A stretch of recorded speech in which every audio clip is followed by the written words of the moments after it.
जय हिंद मित्रों, welcome to exam oriented. तो चलिए शुरू करते हैं आज का हम अपना सेशन। तो आज हम लोग प्राचीन इतिहास का जहाँ तक पढ़े थे उसके आगे आज हम लोग पढ़ेंगे। तो चलिए स्टार्ट करते हैं। पहले देखते हैं विदेशी यात्रियों को आने का क्रम जो भारत में आए थे। तो उसमें पहला है यूनानी रोमन लेखक। ठीक है, तो देखिए पहला आया था कौन? टेशियस आया था। यह ईरान का राजवैद्य था। भारत के संबंध में इसका विवरण आश्चर्यजनक कहानियों से परिपूर्ण होने के कारण अविश्वसनीय है। ठीक है, किसका? टेशियस का। दूसरा देखिए, दूसरा है हेरोडोटस। इस इतिहास का पिता कहा जाता है। इतिहास का पिता किसको कहते हैं? हेरोडोटस को कहते हैं। इसने अपनी पुस्तक हिस्टोरिका में 5वीं शताब्दी ईसा पूर्व के भारत फारस के संबंध का वर्णन किया है। कौन? हेरोडोटस। पुस्तक का नाम क्या था? हिस्टोरिका था। ठीक है, परंतु इसका विवरण भी अनुश्रुतियों एवं अफवाहों पर आधारित है। चलिए ठीक है, याद रखिएगा ये इसका पुस्तक का नाम और इसको क्या कहा जाता था, इतिहास का पिता कहा जाता था। ठीक है, चलिए आगे देखते हैं। सिकंदर के साथ आने वाले लेखकों में निरियाकस, अनेस्क्रिटस तथा अरिस्टोबुलस के विवरण अधिक प्रामाणिक एवं विश्वसनीय है। ठीक है, आपको एग्जाम में दे देगा कि इनमें से कौन था जो सिकंदर के साथ नहीं आया था। तो ये तीनों ऑप्शन के साथ एक ऐसा ऑप्शन देगा जो साथ में नहीं आया था, तो उसको टिक करके और सवाल को सही करेंगे। ठीक है, चलिए आगे देखते हैं। अगला है मेगास्थनीस। ये इम्पोर्टेंट है। मेगास्थनीस कौन था? तो सेल्यूकस निकेटर का राजदूत था। ठीक है, जो चंद्रगुप्त मौर्य के राज दरबार में आया था।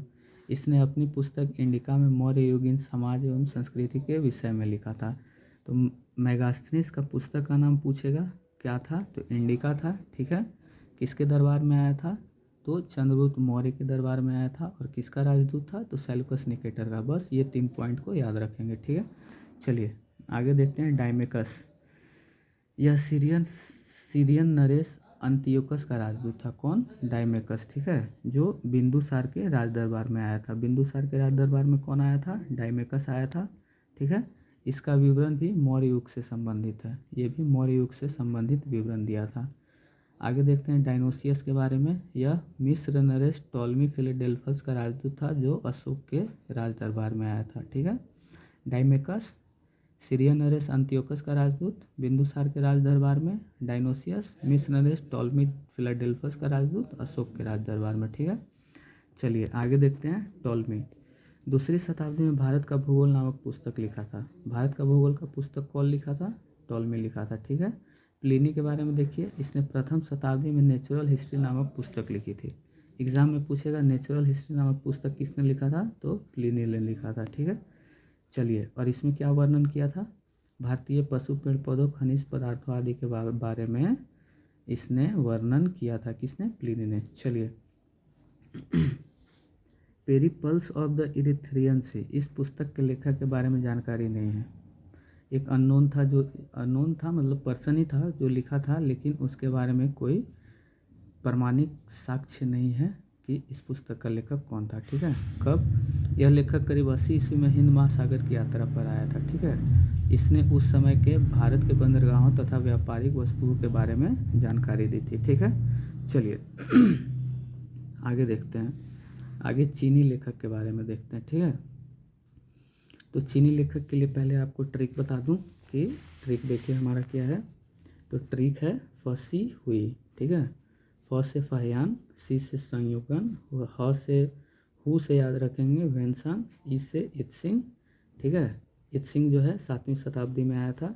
तो कभी कभी इसको क्रमबद्ध तरीके से सजाने के लिए दे देता है कि सबसे पहले कौन आया था, उसके बाद कौन आया था। तो ये ट्रिक आप लोग याद रखेंगे तो चीनी यात्री के बारे में आपको क्लियर हो जाएगा। ठीक है, चलिए थोड़ा डिटेल्स में देख लेते हैं।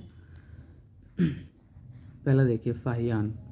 फाहियान जो था ये गुप्त नरेश चंद्रगुप्त द्वितीय के दरबार में आया था। ठीक है, इसने अपने विवरण में मध्य प्रदेश के समाज एवं संस्कृति के बारे में वर्णन किया है।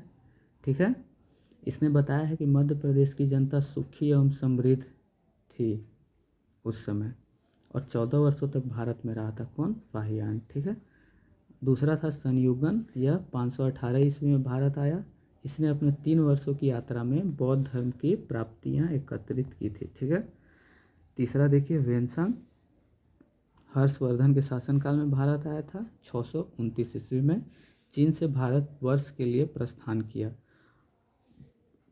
और लगभग 1 वर्ष की यात्रा के बाद सर्वप्रथम वह भारत राज्य कपीसा पहुंचा था। ठीक है, मतलब 630 ईस्वी में। भारत में 15 वर्षों तक ठहर कर 645 ईस्वी में चीन लौट गया। भारत कब आया? 630 में। और चीन कब लौटा? 645 ईस्वी में। ठीक है, वह बिहार में नालंदा जिला स्थित नालंदा विश्वविद्यालय में अध्ययन करने तथा भारत से बौद्ध ग्रंथों को एकत्र कर ले जाने के लिए आया था। नालंदा विश्वविद्यालय जो बिहार के नालंदा जिले में स्थित है, वहाँ अध्ययन करने आया था और बौद्ध ग्रंथों को ले जाने के लिए आया था। ठीक है, देखिए इसका भ्रमण वृत्तांत CU की नाम से प्रसिद्ध है। ये पूछेगा आपको, इसको याद रखिएगा। यात्रा वृत्तांत जो है वेनसांग का, उसका नाम क्या था? CU की नाम था। ठीक है, जिसमें 138 देशों का विवरण मिलता है। ठीक है, इसने हर्षकालीन समाज, धर्म तथा राजनीति के बारे में वर्णन किया है। इसके अनुसार सिंध का राजा शूद्र था। वेनसांग ने बुद्ध की प्रतिमा के साथ साथ सूर्य और शिव की प्रतिमाओं का भी पूजन किया था। ठीक है, चलिए आगे बढ़ते हैं। नोट देखिए, वेनसांग के अध्ययन के समय नालंदा विश्वविद्यालय के कुलपति आचार्य शिलभद्र थे। देखिए इसको भी याद रखिएगा कि जब वेनसांग नालंदा विश्वविद्यालय में अध्ययन करता था तो उस समय कुलपति कौन थे? शिलभद्र थे। यह विश्वविद्यालय बौद्ध दर्शन के लिए प्रसिद्ध था। कौन? नालंदा विश्वविद्यालय। ठीक है, चलिए इत्सिंग के बारे में पढ़ते हैं। 7वीं शताब्दी के अंत में भारत आया। इसने अपने विवरण में नालंदा विश्वविद्यालय, विक्रमशिला विश्वविद्यालय तथा अपने समय के भारत का वर्णन किया है। कौन? इत्सिंग। ठीक है, तो ये हमारा चीनी लेखक के बारे में पढ़े, उससे पहले यूनानी रोमन लेखक के बारे में पढ़े थे।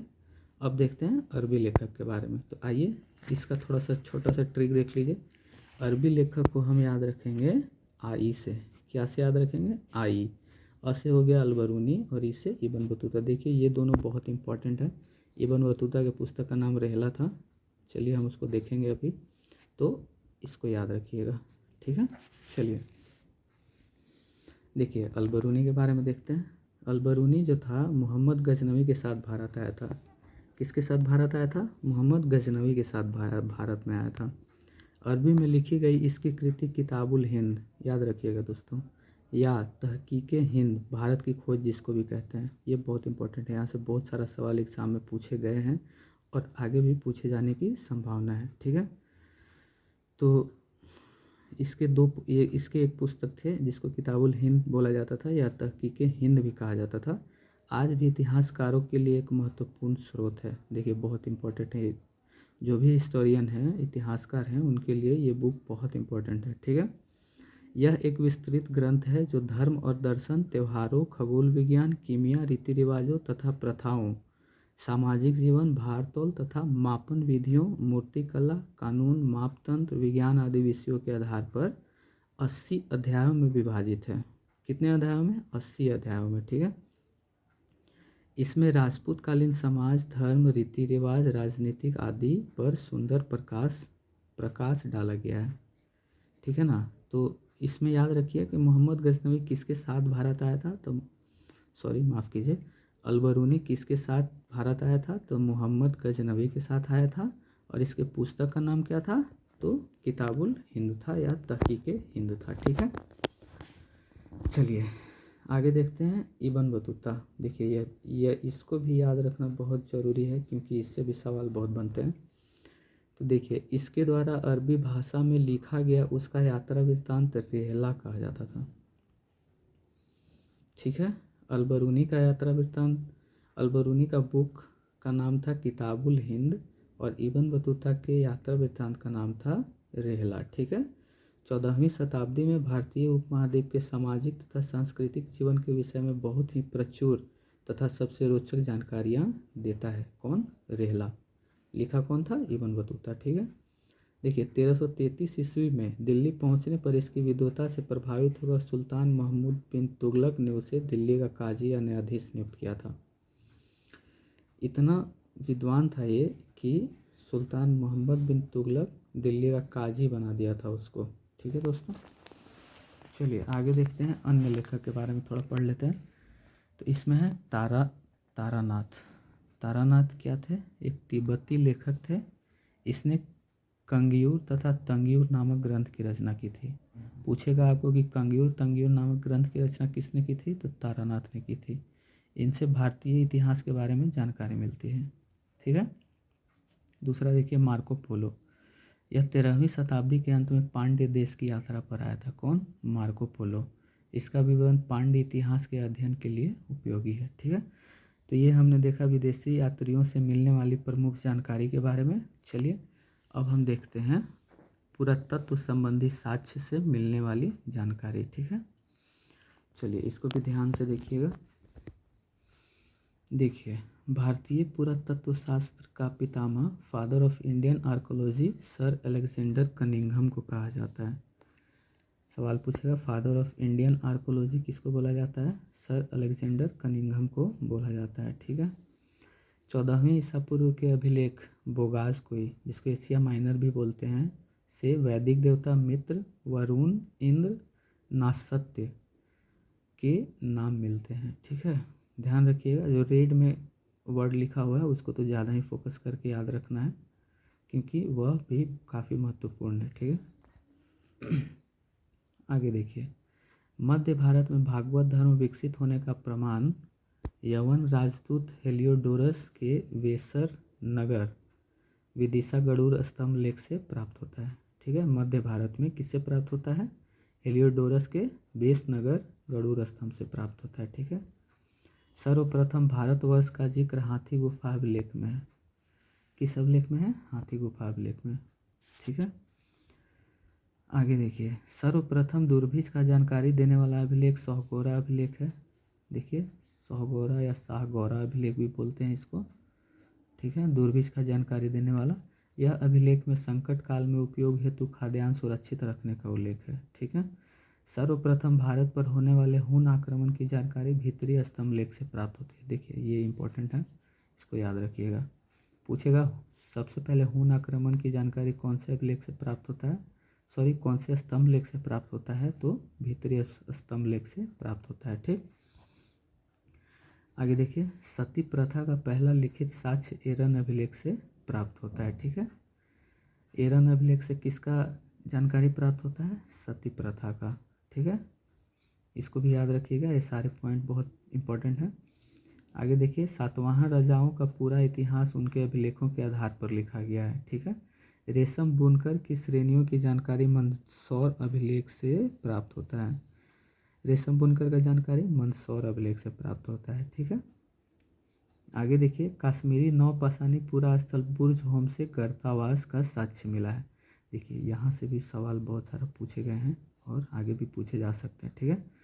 तो इस पॉइंट को भी आप लोग नोट डाउन कर लेंगे कि गर्तावास गड्ढा का घर जो है वो कहाँ से मिलता है, तो कश्मीरी नौपाषाणी पुरा स्थल जो बुर्ज होम है वहाँ से गर्तावास का प्रमाण मिलता है। ठीक है। ये गड्ढे के घरों में उतरने के लिए सीढ़ियाँ होती थी। प्राचीनतम सिक्कों को आहत सिक्के कहा जाता है। इसी को साहित्य में कासापर्ण बोलते हैं। तो कासापर्ण किसको बोलते हैं? आहत सिक्कों को बोलते हैं। ठीक है। सर्वप्रथम सिक्कों पर लेख लिखने का कार्य यवन शासकों ने किया था। सिक्कों पर लेख सबसे पहले लिखने का काम कौन किया था? तो यवन शासकों ने किया था। ठीक है। समुद्रगुप्त की वीणा बजाती हुई मुद्रा वाले सिक्कों से उसके संगीत प्रेमी होने का प्रमाण मिलता है। सवाल आपको कैसे पूछेंगे कि वीणा बजाती हुई मुद्रा पर किस राजा का चित्र अंकित किया हुआ है, तो आपको जवाब में क्या देना है? समुद्रगुप्त। ठीक है। आगे देखिए अरिकमेडु पुदुचेरी के निकट से रोमन सिक्के प्राप्त हुए हैं। ठीक।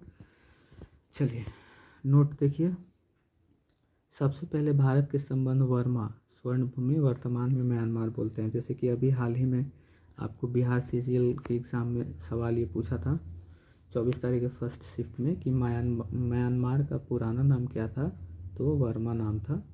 तो देखिए यहाँ से लूसेंट से ही 60 to 70% सवाल आते ही आते हैं, तो इसको पढ़ना बहुत ही ज़्यादा ज़रूरी है किसी भी एग्ज़ाम के लिए। ठीक है। देखिए मलाया स्वर्णद्वीप कंबोडिया कंबोज और जावा यवन द्वीप से स्थापित हुए हैं। भारतवर्ष का संबंध ये देशों से स्थापित हुए हैं। ठीक है। चलिए महत्वपूर्ण अभिलेख के बारे में देखते हैं। ठीक है दोस्तों, ये इसको तो याद कर ही लीजिएगा चाहे जैसे भी हो।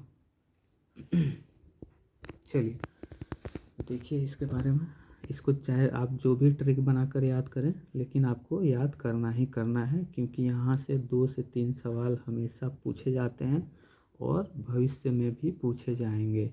ठीक है, तो चलिए इसको देखते हैं। हाथी गुफा अभिलेख कलिंग राजा खारवेल है।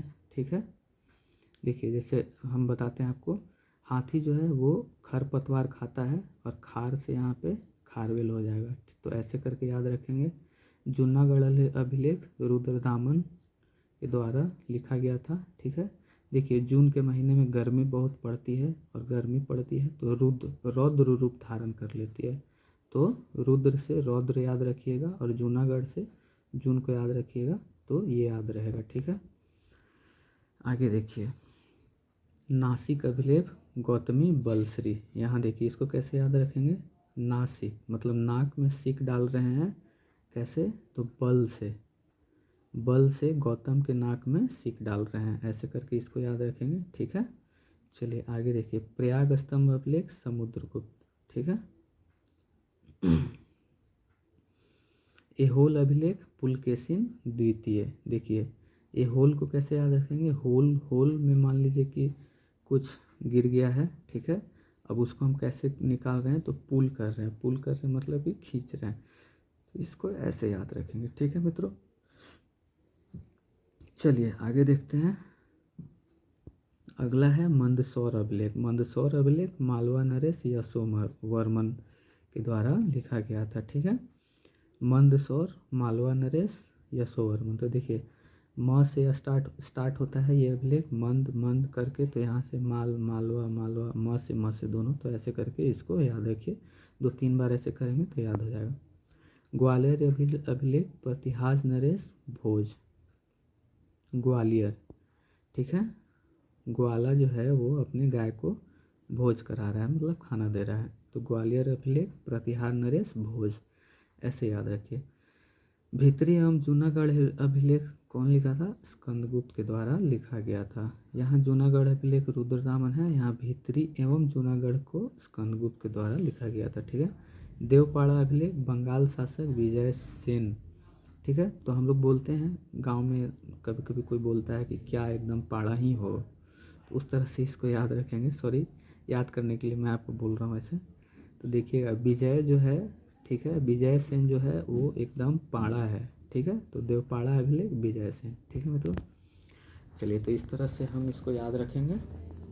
चलिए आगे देखते हैं। नोट में देखिए अभिलेखों का अध्ययन इपिग्राफी कहलाता है। इपिग्राफी किसको बोलते हैं, अभिलेखों के अध्ययन को बोलते हैं। ठीक है, उत्तर भारत के मंदिरों की कला की शैली नागर शैली एवं दक्षिण भारत के मंदिरों की कला की शैली द्रविड़ शैली कहलाती है। देखिए हम लोग तरफ जितने भी मंदिर हैं वो सब नागर शैली में बनाए गए हैं, जबकि दक्षिण भारत में आप चले जाएंगे तो उधर जितने भी मंदिर हैं, तमिलनाडु, केरल, आंध्र प्रदेश, ये सब कर्नाटका, ये सब में द्रविड़ शैली में मंदिर बने हुए। ठीक है, दक्षिणापथ के मंदिरों के निर्माण में नगर और द्रविड़ दोनों शैलियों का प्रभाव पड़ा है, अतः यह वेसर शैली, और दोनों शैली अगर आपस में मिला के बनाया जाता है तो कॉमन नाम को उसको क्या बोलते हैं, वेसर शैली बोलते हैं। तो देखिए उत्तर भारत में नागर शैली, दक्षिण भारत में द्रविड़ शैली। ठीक है, और दक्षिणापथ के मंदिरों के निर्माण में वेसर शैली का उपयोग किया गया है, मतलब वेसर शैली में बनाया गया। ठीक है, आगे देखिए पंचायतन शब्द क्या है, तो मंदिर रचना शैली से संबंधित है। ठीक है, यह एक हिंदू मंदिर तब पंचायतन शैली कहलाता है जब मुख्य मंदिर 4 सहायक मंदिरों से घिरा होता है। ठीक है, मतलब कि मंदिर जो है, मेन मंदिर जो है वो आसपास उसके चारों कोनों पे छोटे छोटे मंदिर बने होते हैं, तो वैसे अगर उस निर्माण में जो मंदिर बना हुआ है उसको पंचायतन बोलते हैं, पंचायतन मंदिर शैली कहा जाता है। जैसे एग्जाम्पल में देखिएगा, कंदरिया महादेव का मंदिर जो खजुराहो में है वो आपका पंचायतन शैली में है। ठीक है, इसको याद ही रखिएगा कि कंदरिया महादेव का मंदिर कहाँ है, तो खजुराहो में है। ठीक है, ब्रह्मेश्वर मंदिर भुवनेश्वर, लक्ष्मण मंदिर खजुराहो, लिंगराज मंदिर भुवनेश्वर, दशावतार मंदिर देवगढ़ उत्तर प्रदेश और गोंडेश्वर मंदिर महाराष्ट्र। ये सब कौन सा है? पंचायतन शैली में है। ठीक है, चलिए तो आज के लिए हम अपने सेशन को यहीं पे समाप्त करते हैं। मिलते हैं अगले सेशन में, तब तक के लिए जय हिंद, गुड बाय।